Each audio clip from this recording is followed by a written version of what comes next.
Guys, నా పేరు Sharath and welcome back to my channel. So ఈరోజు వీడియో వచ్చేసి హాస్పిటల్స్ గురించి.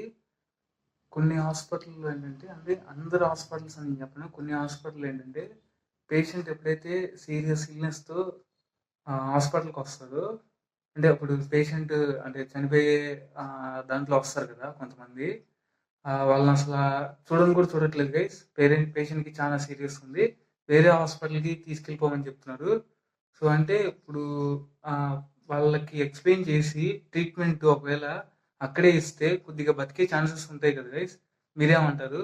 అంబులెన్స్‌లు కూడా అంటే ఇప్పుడు ఎవరైనా పేషెంట్‌కి సీరియస్‌గా ఉంది అని అంబులెన్స్ పంపియమని మనం ఎళ్లి మాట్లాడితే అసల అంబులెన్స్ కూడా వాళ్ళు పంపియట్లేదు. అంటే ఎక్కడ వాళ్ళ దగ్గర పేషెంట్ చనిపోతారో, ఎక్కడ వాళ్ళ హాస్పిటల్ రిప్యుటేషన్ డ్యామేజ్ అయిద్దో అని చెప్పి పంపియట్లేదు. సో, దీని మీద మీ కామెంట్ ఏంటి? అండ్ ఇలాంటి పరిస్థితులు మీకు ఎదురైనయో లేదో ఒకసారి కామెంట్ చేయండి. సో, మొన్న కరోనా టైంలో కూడా నాకు ఇలాంటి పరిస్థితి ఎదురైంది. సో, మీకు ఎదురైందో లేదో కామెంట్ చేయండి. అండ్ దీని మీద మీ ఒపీనియన్ నాకు కామెంట్ రూపంలో తెలియజేయండి. అండ్ ఈ వీడియో నచ్చితే లైక్, షేర్ అండ్ సబ్స్క్రైబ్.